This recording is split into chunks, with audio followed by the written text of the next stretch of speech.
Tired of dealing with annoying flies, fruit flies, and gnats in your home? The Zevo Flying Insect Trap is your ultimate solution. Don't wait. Check out the link in the video description now to get your Zevo Flying Insect Trap on Amazon and enjoy a bug-free home today.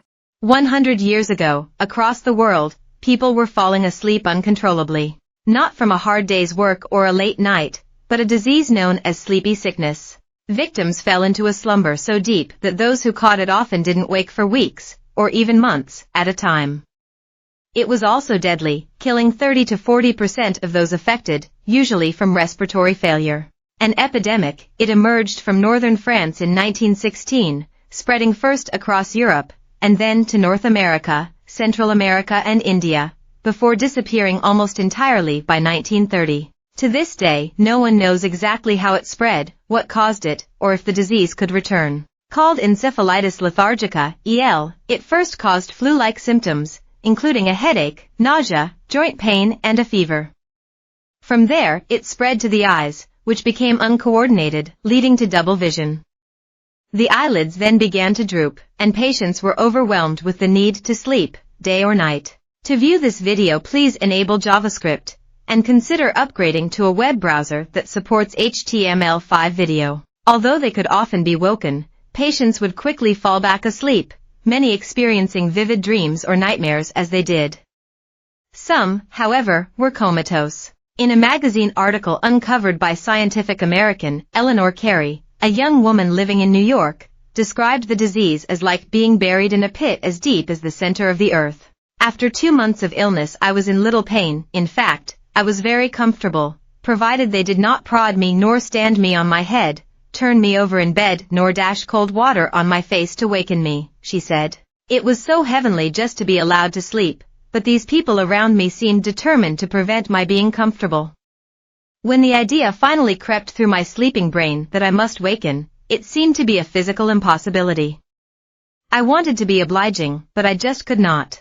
It seemed to me to be just as difficult to come to consciousness as it would have been had I been buried in a pit as deep as the center, of the earth, where the circular walls about me were of shiny, polished marble. Another girl was not so lucky. While walking home from a concert, one side of her body suddenly became paralyzed, and she soon fell into a deep sleep. She died 12 days later. US News is on WhatsApp. Join our community for breaking news and juicy stories. At the Derby and Derbyshire Rescue and Training Home, 4 girls, 12 of 21 girls and women in the house fell victim to EL in a fortnight. Half died within 10 days of symptoms appearing. The case is one in support of the disease being contagious, but many more had no such link. Of 1,156 cases in Vienna, 520 in Germany and 464 in France, no evidence of direct transmission was found, but natural immunity to the disease could not be ruled out, allowing healthy people to spread the disease without realizing. The number of patients thought to have been affected by EL varies from 52,000 to 1 million, but despite the high number, doctors were at a loss as to what was causing their endless sleep. In the 1920s, more than 2,000 scientific articles were written about the disease, but no one found a definitive answer. Its appearance around the same time as the Spanish flu pandemic led some to suggest it may be linked to the H1N1 virus that killed up to 50 million people across the globe.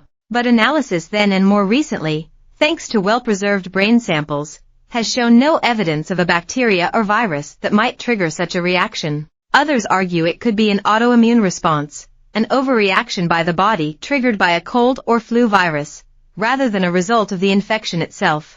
A reasonable explanation, but not one that answers how it could appear and disappear so quickly, sweeping entire countries before evaporating. Sadly, however, while the disease itself stopped spreading, for those infected, life did not return to normal. Many developed Parkinson's disease, with symptoms ranging from tremors to losing the ability to move their muscles at all, becoming frozen. Known as post-encephalitic Parkinsonism, PEP, in younger patients it could also cause changes in character and behavior, from clinginess and impaired concentration while younger, to violence in adolescence. As adults, those whose PEP did not leave the